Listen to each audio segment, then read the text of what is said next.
ఈ అఖిలపక్షము ఈ రైతుల సమస్యల మీద రైతు వ్యతిరేక పోరాటం మీద అఖిలపక్షాలు ఏకమయ్యే మిత్రపక్షాలు వామపక్షాలు వీళ్ళందరికీ వచ్చిన అందరి వారికి భారత కమ్యూనిస్ట్ పార్టీ అల్లంపూర్ తాలూకా కార్యదర్శిగా ఇలా ధన్యవాదాలు తెలుపుకుంటూ రైతు బిల్లు వ్యతిరేక చట్టానికి మేము సంపూర్ణంగా మద్దతు ఇచ్చి ఆ రైతు బిల్లుని రద్దు చేయాలా, రైతులకు అండగా నిలబడాలని చెప్పి భారత కమ్యూనిస్ట్ పార్టీ సిపిఐగా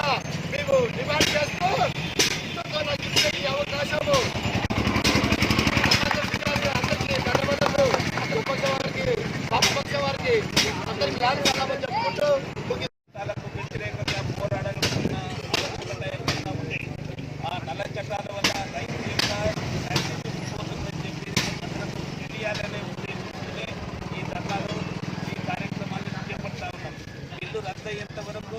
పార్లమెంట్లో ప్రవేశపెట్టిన బిల్లు రద్దయ్యేంత వరకు అవసరమైతే పెద్ద మార్చ్ కూడా చేయాలని చెప్పి హర్యానా, పంజాబ్, మహారాష్ట్ర, రాజస్థాన్ ప్రాంతాల్లో కూడా ఏవైతే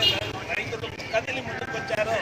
ఆ విధంగా ముందుకు వచ్చి ఈ బిల్లును ఉపసంహరించుకునేంత వరకు మన పోరాటం సాగాలని నేను కోరుకుంటున్నాను. ఈ బిల్లు వలన కార్పొరేట్ సెక్టర్కి టోటల్గా రైతు వ్యవసాయ ఉత్పత్తులన్నీ వెళ్ళిపోతాయి. వాడు చెప్పిన పంటనే కార్పొరేట్ వాడు చెప్పిన పంటనే వేయాల్సి వస్తుంది. వాడు చెప్పిన సరకే మనం అమ్ముకోవాల్సి వస్తుంది. మార్కెట్ యార్డులున్నావు, కొనుగోలు సంస్థలున్నావు, ఏమున్నావు తీసేసి ఎక్కడ పోయినా కానీ అమ్ముకోవచ్చు చెప్పి ఒక ఊత పదం చెప్పి మోసం చేస్తున్నారు రైతులని. ఆ మోసానికి మనం పని కావద్దని చెప్పి నేను పండించిన పంటను అమ్ముకోవడానికి మార్కెట్ యార్డులు లేకుండా వారి పంటను వారి పొలంలో పండించే నిర్ణయం కూడా బడా కాంట్రాక్టర్లు తీసుకునే విధంగా ఈ రకంగా